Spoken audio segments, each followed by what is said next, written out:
तो देखो जो ट्राइंगल बन रहा है वो यहाँ से बन रहा है 60 डिग्री के लिए।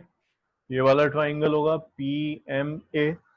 ठीक है, क्या होगा पी एम ए, और 30 के लिए होगा ए क्यू एस। ये वाला होगा ए क्यू एस। ठीक है, तो मुझे यहाँ पे क्या चाहिए होगा, पी एम चाहिए, ना कि पी आर। पी आर मुझे पूरा पता है 88.2 है, लेकिन ये नहीं चाहिए, मुझे पी एम चाहिए। तो पी एम बता सकते हो कितना है? पी एम उतना होगा कि उसमें से एम आर को माइनस कर दो, पी आर में से। पी आर में से एम आर को माइनस कर दोगे, तो अगर ये 1.2 मीटर है तो ये भी कितना होगा, 1.2 ही होगा।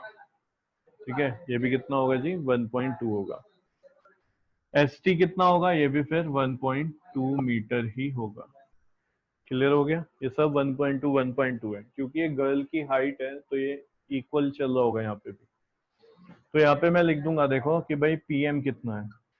तो पी एम होगा P R minus M R. P M कितना होगा, P R minus M R. तो P M is equals to 88.2 minus 1.2। तो ये कितना आ गया, 87 मीटर। कितना आ जाएगा, 87 मीटर। अच्छा, अब जितना पीएम है उतना ही क्या होगा, क्यू एस। तो ये भी 87 मीटर। बस अब सीधा लगाते हैं, ट्राइंगल पकड़ते हैं। In right triangle, in right triangle पहले ले लेते हैं 60 वाला, P M A. In right triangle P M A, tan theta क्या होगा, टेन थीटा होगा देखो P M perpendicular upon base A M. Theta के प्लेस पे कितना है वहां पे, 60 डिग्री। तो तुम क्या लिखोगे, टेन 60 डिग्री। पीएम की वैल्यू कितनी है, 87, और एएम कितना है, एएम निकालना। ठीक है, एएम यहाँ पे हम फाइंड करेंगे कितना आएगा। तो 1060 मतलब √3। एएम कितना हो जाएगा, A M is equal to 87/√3। ये आ गया। अब इसको रेशनलाइज कर दो, क्योंकि अपॉन में अंडर रूट आ रहा है, तो एम कितना हो जाएगा, एम हो जाएगा 87√3/3। ये कैंसिल करोगे, 87 और 3 कैंसिल हो जाएगा, तो आएगा 29√3 मीटर। इसकी वैल्यू आ गई है M.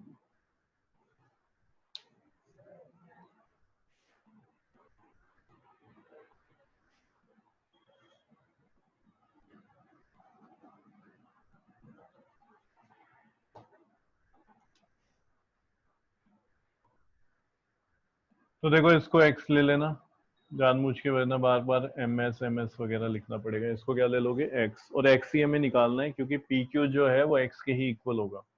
In right triangle, in right triangle Q S A. ठीक है, ये वाला ट्राइंगल ले रहे हैं Q S A. Tan theta जो है वो क्या होगा, Q S upon A S. Theta की वैल्यू क्या है यहाँ पे, 30 डिग्री। तो tan 30 degree is equal to Q S. Q S कितना है, 87 है। और ए एस जो है वो देखो, ए एस पूरा वो बना है A M plus M S. S के प्लेस पे क्या लिखूंगा मैं, A M plus M S. Tan 30 की वैल्यू है 1/√3 is equal to 87 upon A M. A M वहां से इसको 1 ले लेना। ठीक है, तो 29√3 प्लस एक्स, ऐसे क्रॉस मल्टीप्लाई करो इसकी, तो कितना हो जाएगा, 29√3 plus x is equal to 87√3।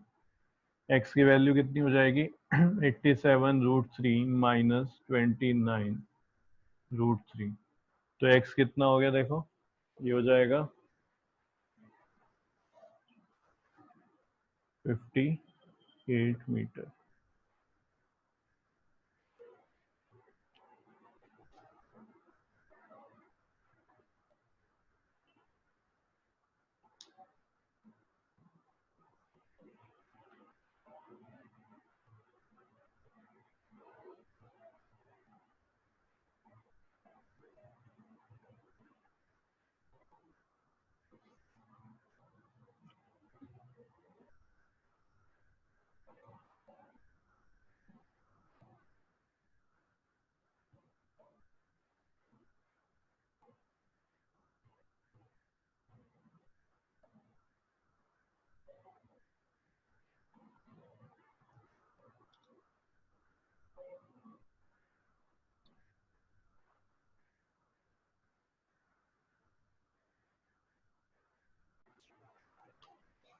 ये आएगी 58√3 मीटर। यहाँ तक छोड़ोगे ठीक है, √3 की वैल्यू अगर प्लेस करोगे यहाँ पे 1.73 मल्टीप्लाई करके वो भी ठीक है। तो एंड में क्या लिख दोगे, द डिस्टेंस बिटवीन, सॉरी ये लिखोगे the distance travel by balloon, the distance travel by balloon from P Q P to Q, hence the distance traveled by balloon from P to Q is 58√3 meter, is 58√3 metre. इस question को important लिख लेना, काफी बार ये पूछा जाता है। 14 और 15 16 को लिखो मोस्ट इंपोर्टेंट, दोनों क्वेश्चन को 15 16 मोस्ट इंपोर्टेंट। ये दोनों ही थोड़े अलग तरीके से क्वेश्चन होंगे, 15 भी और 16 भी। अभी तक हमने ऐसा कोई भी क्वेश्चन नहीं किया।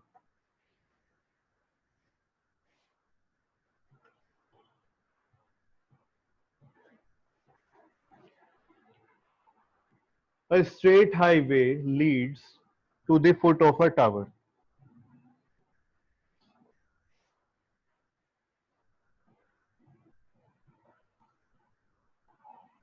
ये एक टावर है और ये क्या हो गया, एक हाईवे। ठीक है, तो ये जो हाईवे है ये इस टावर की तरफ आता है। स्ट्रेट लाइन बना लेना, ये थोड़ी गड़बड़ जा रही है मेरी। A man is standing at the top of a tower. एक आदमी है वो यहाँ पे टावर के ऊपर चढ़ गया। ठीक है, किस लिए? Observe a car eight an angle of depression of 30 degree. वो एक कार को देख रहा है और इस टाइम पे जब वो उसको देख रहा है तो एंगल ऑफ डिप्रेशन बन रहा है 30 डिग्री। तो आदमी देखो यहाँ पे, तो यहाँ से वो एक किसी कार को देख रहा है और एंगल ऑफ डिप्रेशन इस टाइम पे क्या है, 30 डिग्री। और हमें पता है जो एंगल बनता है, चाहे एंगल ऑफ एलिवेशन हो या फिर डिप्रेशन हो, वो कहाँ पे बनता है? Between horizontal line and line of site. तो ये एंगल क्या होगा, 30 डिग्री। कितना हो जाएगा, 30। अब सोच के बताओ, ये लाइन और ये लाइन पैरेलल होंगी, ये क्या हो गया, ट्रांसवर्सल। तो ये 30 है तो फिर ये भी कितना होगा, ये भी 30 होगा। अब ये सारी चीज हम लिखेंगे बाद में, किस लिए? ये ऑल्टरनेट इंटीरियर एंगल हो जाएगा 30 डिग्री। अब आगे पढ़ते हैं, which is approaching the foot of the tower with a uniform speed. अच्छा, तो आदमी जो है वो स्टैंड हो रखा है, खड़ा हुआ है टावर के ऊपर और एक कार को देख रहा है। कार का जो एंगल ऑफ डिप्रेशन बना हुआ है 30 डिग्री है, और जो कार है वो फुट ऑफ टावर की तरफ आ रही है, यानी टावर की तरफ आ रही है। और एक लाइन यहाँ पे लिखा है विद अ यूनिफॉर्म स्पीड, इसको अंडरलाइन करो, यूनिफॉर्म स्पीड को जल्दी से अपनी बुक में इसको अंडरलाइन कर लेना, uniform speed. 6 second later the angle of depression of car is found to be 60 degree. तो 6 सेकेंड बाद जो एंगल ऑफ डिप्रेशन है वो कितना हो गया, 60 डिग्री हो गया। तो अब कार कहां से कहां पे आ गई, इस जगह से यहाँ पे आ गई। सिंपल सी बात है। अगर कोई वो ऊपर से उसको नीचे देख रहा है तो एंगल ऑफ डिप्रेशन भी तो चेंज होगा। मानो तुम अपने घर पे खड़े हो, तुम नीचे कार को देख रहे हो जो कि बहुत दूर है, तो तुम ऐसे देख रहे होंगे। ठीक है, जब वो पास आती रहेगी तो तुम्हारी भी नजरें कैसे ऐसे नीचे होती रहेंगी उसे देखने के लिए, यानी depression, angle of depression change होगा। ये कैसे बनेगा, ये भी यहीं से बनेगा, देखो हॉरिजॉन्टल और लाइन ऑफ साइट के बीच में। तो ये कितना है, 60। अब ये देखो जेड बन रहा है, यानी ये ऑल्टरनेट इंटीरियर एंगल, ये क्या हो गया, 60 डिग्री। तो ये मान लेता हूं मैं, ए बी क्या है, टावर है, और पी उसकी इनिशियल पोजीशन थी, और 6 सेकेंड लेटर वो कहाँ पे आ गया, कार कहाँ पे आ गई, क्यू पे।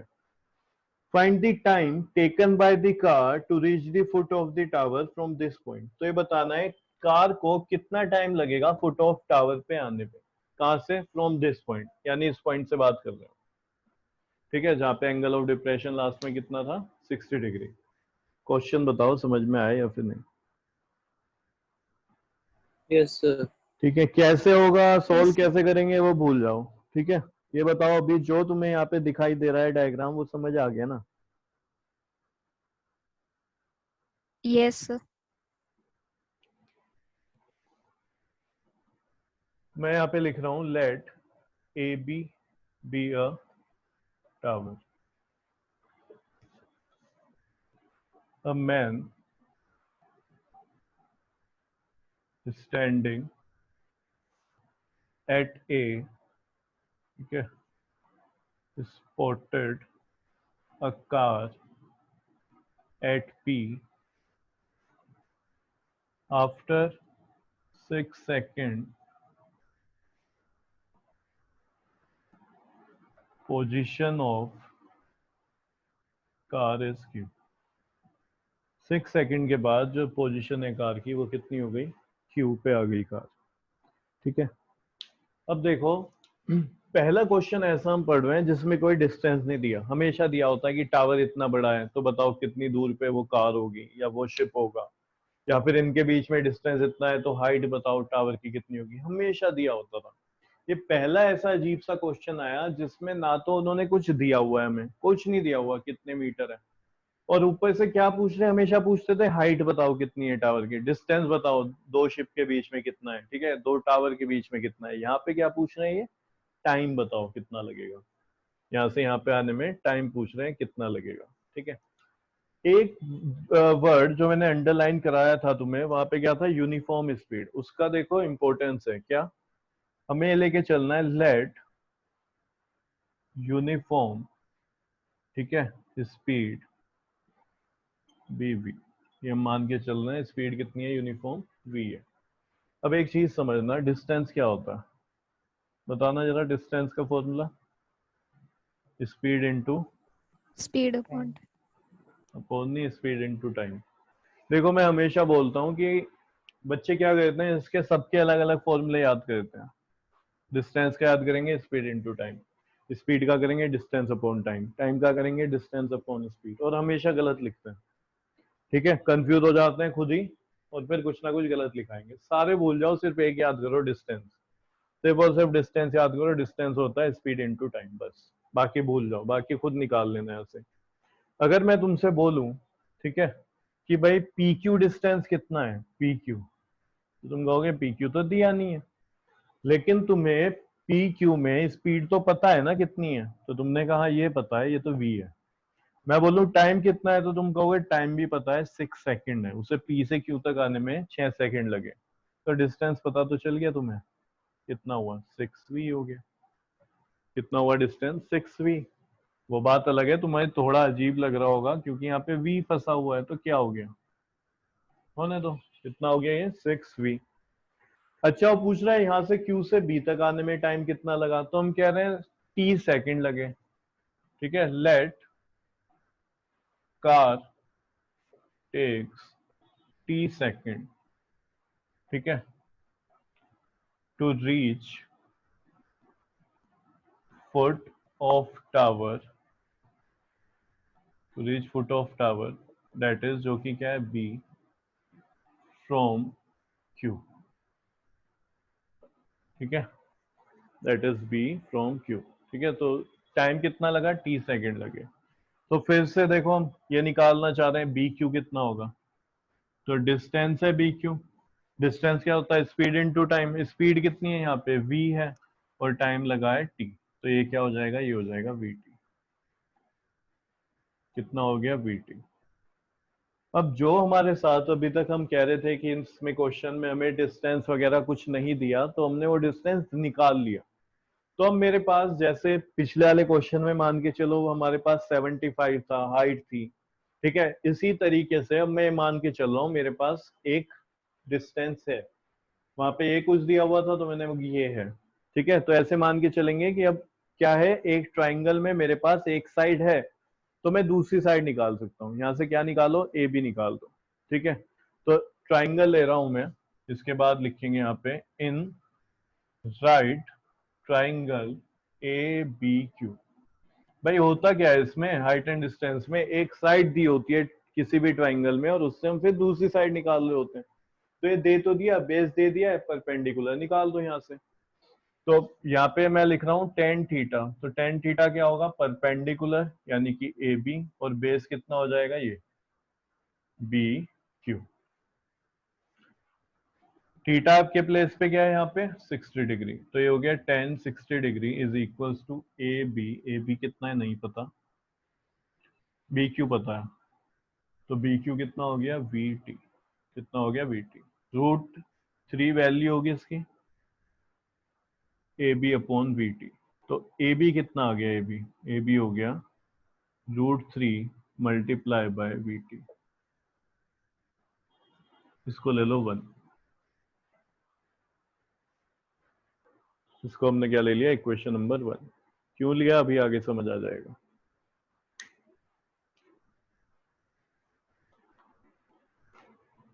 ये हटा रहा हूं, देखो मैं लिख लिया होगा।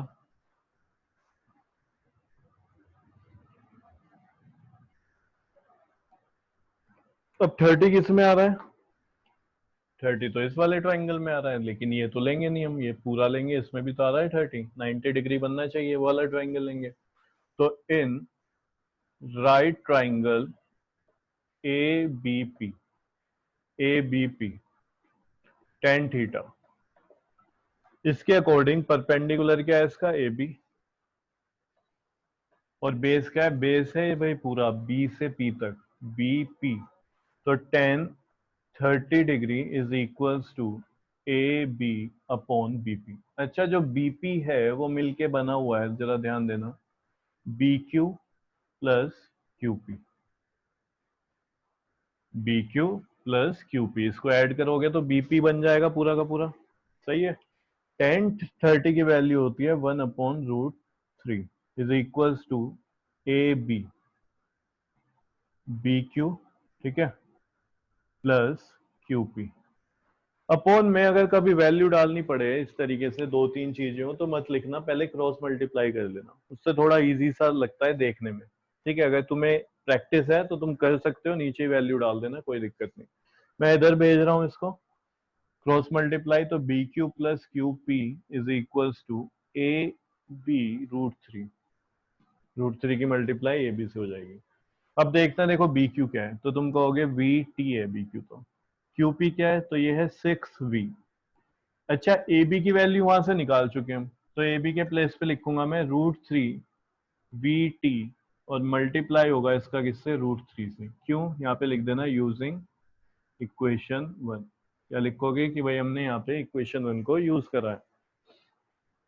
दोनों में v है तो v यहाँ से कॉमन आ जाएगा, v आ गया कॉमन, तो इधर क्या बचा t, और सेकंड इसमें 6 बचा, तो t प्लस 6 आ गया ब्रैकेट में, और v आ गया कॉमन।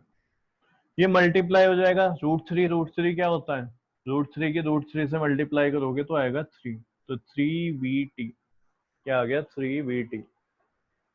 अब देखो v से v हो जाएगा कैंसिल, कैसे, मल्टीप्लाई में डिवाइड में ले जाओगे तो v से v कैंसिल हो जाएगा। इससे अच्छा है मैं यहीं पे काट दूं इसको, खत्म हुआ, खल्लास हो गया ये।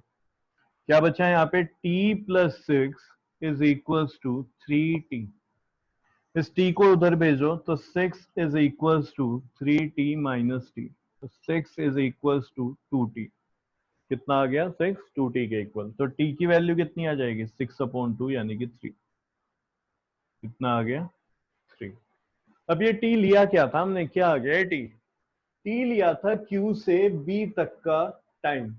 ठीक है, यहाँ पे देखो, let car takes t second to reach foot of tower that is b from q।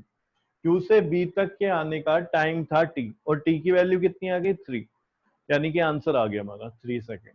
ये तो पूछ रहे थे वो कि कार को यहाँ से q से, ठीक है, फुट ऑफ टावर तक आने में कितना टाइम लगेगा, तो हमने कहा वो टाइम 3 ले लिया, वो t ले लिया हमने, हमें तो नहीं पता था कितना है, तो हमने मान के चला t होगा। तो वेलोसिटी या स्पीड क्या चल रहा था, v, और डिस्टेंस कितना होता है, स्पीड इनटू टाइम, तो टाइम t स्पीड v, तो डिस्टेंस हो गया vt। तो यहाँ पे जब हम सोल्व करते रहे इसको, तो हमारा क्या निकल के आ गया, टाइम आ गया t कितना, 3 सेकेंड। क्या आ जाएगा, 3 सेकेंड। बाय चांस अगर वो क्वेश्चन में तुमसे ये भी पूछ दे फाइंड दी वेलोसिटी, तो निकाल सकते हो। क्या बोल दे, वेलोसिटी बताओ, किस वेलोसिटी से चल रहा था ये, बोलो, निकाल पाओगे। सर अभी तो डिस्टेंस ही है। हाँ, नहीं निकाल पाओगे यहाँ पे, ठीक है, क्योंकि हमें डिस्टेंस वगैरह यहाँ पे नहीं दिया। समझ रहे हो क्यों नहीं निकाल पाओगे, क्योंकि यहाँ पे देखो एक इक्वेशन बनेगी, एक इक्वेशन, और एक इक्वेशन में दो वेरिएबल चल रहे हैं, या निकल जाएगा? हाँ यहाँ से निकाल सकते हो, निकल जाएगा। ठीक है, टी की वैल्यू डाल दो, यहाँ से वी भी फाइंड हो जाएगा। ठीक है, यहाँ पे टी की वैल्यू रखोगे 3 आ जाएगा, तो यहाँ से वी भी फाइंड कर सकते हो। पूछा नहीं उन्होंने, अगर ऐसा कुछ आता है तो पुट करके देख लेना, निकल रहा है तो ठीक है, और अगर नहीं इक्वेशन बन पा रही तो फिर निकलेगा भी नहीं। जैसे इस क्वेश्चन में नहीं आ पाएगा जहां तक मुझे लग रहा है, अगर मैं टी की वैल्यू यहाँ पे 3 रखूंगा, हाँ नहीं आ पाएगा इसमें। ठीक है, क्योंकि इजिकल्स टू में कुछ दिया नहीं हुआ, तुम्हें डिस्टेंस नहीं दिया हुआ। अगर मैं यहाँ पे भी वैल्यू पुट करता हूँ टी की 3, तो 3√3 हो जाएगा, किसके इक्वल है वो ही नहीं पता। तो यहाँ पे तुम नहीं निकाल सकते कि उसकी यूनिफॉर्म स्पीड क्या थी। यहाँ पे ही पुट करोगे तो देखो क्या हो जाएगा, v यहाँ पे मल्टीप्लाई में ये किसके साथ है, 3+6, क्योंकि t की वैल्यू तुमने 3 रख दी तो 9v हो जाएगा, और इधर भी 9v हो जाएगा, तो फिर वही बात आ गई, v की वैल्यू नहीं फाइंड कर पाओगे, तो इसलिए उन्होंने पूछा भी नहीं है। अगर हो सकता है कोई क्वेश्चन बना के वो तुम्हें कोई डिस्टेंस दे दे, मानो ये डिस्टेंस दे दिया, ठीक है, और फिर तुम्हें पूछना है, तो वहां से हाँ तुम v की वैल्यू निकाल सकते हो। तो एंड में क्या लिखोगे, car takes 3 second to reach car takes 3 seconds to reach the foot of tower from point Q to foot of tower from point Q। अगर वो पूछते कि P से कितना टाइम लगा रहा है, ठीक है, अगर वो पूछते कि भाई वहां से इनिशियल पॉइंट से कितना टाइम लगा रहा है, PQ तो हमने माने ना, वो ऐसे बोलते इनिशियल पॉइंट से कितना टाइम लगाएगा, तो उसमें हम क्या करते हैं, यहाँ पे कितना टाइम लगाया उसने 3 सेकंड, यहाँ पे कितना टाइम लगा है 6 सेकंड, तो हम कहते हैं इनिशियल से वो टाइम लगाएगा 9 सेकंड। नेक्स्ट क्वेश्चन देखते हैं, ये भी बड़ा अच्छा क्वेश्चन है, 16th।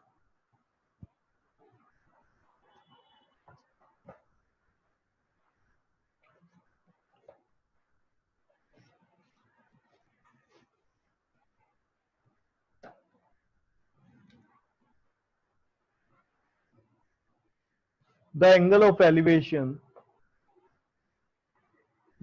elevation of the top of a tower from 2 points at a distance of 4 meter and 9 meter from the base of the tower।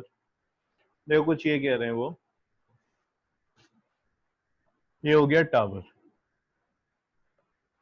ठीक है, ये ए बी क्या हो गया हमारा, टावर है कोई। एंगल ऑफ एलिवेशन बन रहा है इस टावर पे, कहां से, फ्रॉम 2 पॉइंट्स, 2 पॉइंट से। फर्स्ट लाइन में देखो लिखा हुआ है from 2 points at a distance of 4 meter and 9 meter from the base of the tower in a same straight line। तो यहां से सेम स्ट्रेट लाइन यानी सेम साइड में, हो सकता था भाई अपोजिट में हो, एक इधर से देख रहा हो एक इधर से देख रहा हो, तो एंगल ऑफ एलिवेशन बन जाएगा, लेकिन उन्होंने कहा इन दी सेम साइड। कितना, एक तो 4 मीटर से, 4 मीटर कहां से, बेस ऑफ द टावर, तो ये मान के चल रहा हूं मैं यहां से वो देख रहा है, तो एंगल ऑफ एलिवेशन बन रहा होगा कुछ, ठीक है, ये होगा एंगल ऑफ एलिवेशन। दूसरा क्या कह रहे हैं, फ्रॉम 9, ठीक है, 9 metre from the base of the tower, दूसरा 9 मीटर से, और वो 9 मीटर कहां से है, बेस ऑफ द टावर, तो मैंने मान लिया कि यहां से भी बन रहा है एंगल ऑफ एलिवेशन। समझ आया? अब पूरी लाइन पढ़ना, Yes.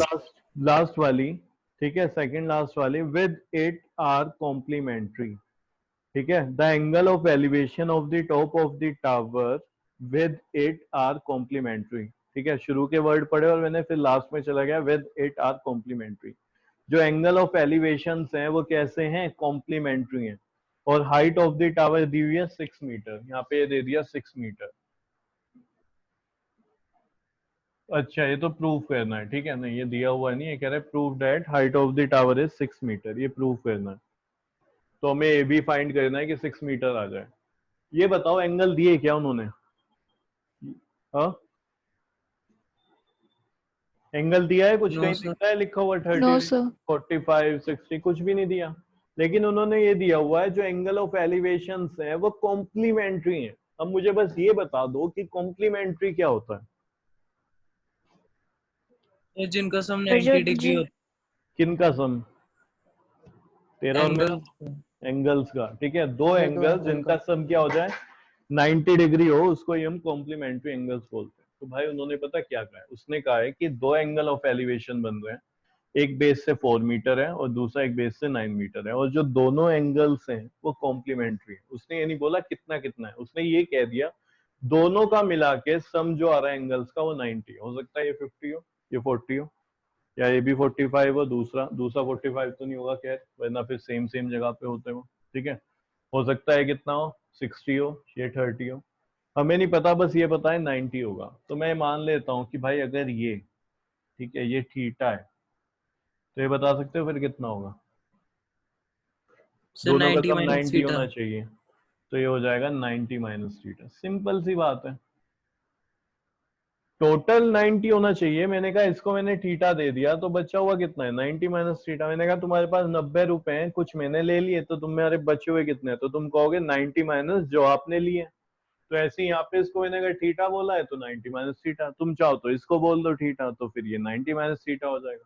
थीटा की जगह तुम चाहो तो कोई और ले लो, अल्फा ले लो, एंगल बीटा ले लो, तो तुम्हारी मर्जी है वो, ठीक है। तो यहाँ पे हमें ए बी प्रूव करके लाना है कि 6 मीटर होगा, वो ऐसा बोल रहा है। तो यहाँ पे मैं लिख रहा हूँ let A B be a tower, ठीक है। हाइट कितनी है, ए 6 मीटर प्रूव करनी है, अभी तो मुझे कुछ नहीं पता। इसको मान लिया मैंने P और इसको मान लिया Q। फिर मैं लिख रहा हूं P and Q are 2 points which are 4 meter and 9 meter away from foot of tower, ठीक है। कितने मीटर अवे हैं, 4 और 9 metre from the foot of tower respectively, है ना। रेस्पेक्टिवली कब बनाते हैं हम, जैसे मैंने लिख दिया 9, जो P है वो कितना है 4 मीटर होगा, Q कितना है 9 मीटर होगा, तो रेस्पेक्टिवली हम वहां पे यूज करते हैं, यानी इन द सेम सीक्वेंस जहां पे हम बोल रहे हैं। अब क्या करें, अब देखो यहाँ पे in right triangle, in right triangle A B P में, ठीक है। देखो ये है मेरे पास, मुझे हाइट निकालनी है टावर की, यानी ए बी चाहिए, तो हो क्या गया, वही परपेंडिकुलर और बेस में रिलेशन है, समझ रहे हो। रिलेशन किस किस में निकालना है हमें, परपेंडिकुलर और दूसरा बेस। तो यहाँ पे हमें क्या लेके चलना पड़ेगा, टेन ही लेना पड़ेगा। तो ऐसा कुछ नहीं है कि तुम हर क्वेश्चन में ही टेन लगता है ये मान के चलो, नहीं, हमें सोचना पड़ेगा कि क्यों टेन लग रहा है, कहाँ पे क्या लगेगा। तो यहाँ पे टेन इसलिए लग रहा है क्योंकि मुझे ए बी फाइंड करना है और बेस मेरे पास है, तो इसलिए टेन थीटा। तो टेन थीटा किसके इक्वल होगा, A B upon P B. तो टेन थीटा, अब थीटा की तो वैल्यू है नहीं, क्या करें, लिखा रहना दो भाई, और क्या। इसकी वैल्यू है पीबी की कितनी 4, इसको ले लो 1, इसको ले लिया 1। अब in triangle A B Q, ठीक है, वही इन राइट ट्राइंगल, ऐसे लिख लो, in right triangle A B Q. तो ये ए बी क्यू है, ये मेरे पास है बेस, मुझे परपेंडिकुलर फाइंड करना है, तो फिर से टेन लगाऊंगा। तो यहाँ पे टेन थीटा नहीं, यहाँ पे क्या लगेगा, टेन 90 माइनस थीटा लगेगा, ध्यान दो। यहाँ पे एंगल कितना है ये, तो यहाँ पे ten 90 minus theta, ten 90 minus theta किसके इक्वल होगा, तो तुम बोलोगे ए बी अपॉन बेस कितना है बी क्यू, बेस कितना है जी बी क्यू। अब टेन 90 माइनस थीटा कुछ पढ़ा है क्या तुमने, जल्दी से बता दो। Tan 90 minus theta, sin 90 minus theta, cos theta हो जाता है, ऐसे ही कुछ टेन 90 माइनस थीटा पढ़ा था। Yes sir. Yes, sir. क्या होता है आशु, क्या होता है tan 90 minus theta, cot theta. Cot theta. तो बेटा यहाँ पे क्या लिख दोगे, सीधा कोट थीटा लिख दो बस, और क्या। करना क्या चाह रहे हैं, हमें तो ए बी की वैल्यू चाहिए, ए बी मिल नहीं पा रहा है, करें क्या, देखो क्या करो, ये दो इक्वेशन बन गई, इनको मल्टीप्लाई करा दो। ऐसा क्यों कर रहे हैं, ताकि ए बी आ जाए, मल्टीप्लाई कराने से ये भी आ जाएगा, देखते हैं आएगा कि नहीं आएगा। तो यहाँ पे लिख रहा हूं मैं मल्टीप्लाई, ठीक है, multiplying equation 1 and 2 we get, वही होता है लेफ्ट हैंड साइड की, ठीक है, एक साथ होगी, आरएचएस की एक साथ होगी मल्टीप्लाई। तो यहाँ पे मैंने लिख दिया टेन थीटा की मल्टीप्लाई किससे होगी, कोट थीटा से, और उधर ए बी अपॉन 4 की मल्टीप्लाई किससे हो जाएगी, ए बी अपॉन 9 से। इधर बताओ कितना हो गया, तो तुम कहोगे बन गया ए बी स्क्वायर, क्योंकि A B into A B square, 4 into 9 कितना हो गया 36, कितना हो गया 36। यहाँ पे क्या लिखा है, tan theta multiply by cot theta. इस कोट थीटा को मैं ये लिख सकता हूँ 1 अपॉन टेन थीटा, जल्दी से बता दो। Yes, sir. Yes, sir. तो ये तो देखो टेन थीटा कैंसिल हो गए, फिर हो गए। यहाँ पे क्या बचा, फिर 1 बचा रह गया, 1 is equals to A B square upon 36, A B square upon 36, ठीक है। अगर ये नहीं दिख रहा होगा तो बाहर होगा स्क्रीन पे शायद। तो ए बी की वैल्यू फाइंड करनी है मुझे, इधर लिख रहा हूं मैं। तो ए बी स्क्वायर, ये 36 चला गया उधर मल्टीप्लाई में, इज इक्वल्स टू 36। तो ए बी कितना हो जाएगा, ए बी हो जाएगा प्लस माइनस अंडर रूट 36, यानी कि प्लस माइनस 6। तो ए बी की वैल्यू कितनी आएगी, 6 आ जाएगी, 6 मीटर। माइनस क्यों नहीं लिया, माइनस नहीं लिया क्योंकि हाइट है, हाइट कांट बी नेगेटिव। तो प्रूव हो गया कि नहीं हुआ, यही पूछ रहे थे वो कहते हैं हाइट बताओ इस टावर की, प्रूव करो 6 होगी, 6 मीटर। तो एंड में क्या लिख दोगे, hence height of tower is 6 metre, hence height of tower is 6 metre.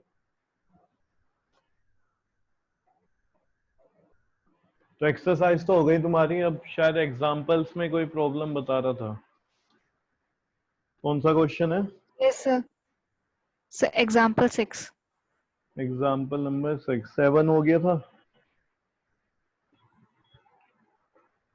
Sir, 6 की फिगर नहीं बनी थी। फिगर समझा देता हूँ, ट्राई कर लेना, अगर कोई दिक्कत आए तो फिर कल पूछ लेना अगर आंसर में। फिगर देखो अभी,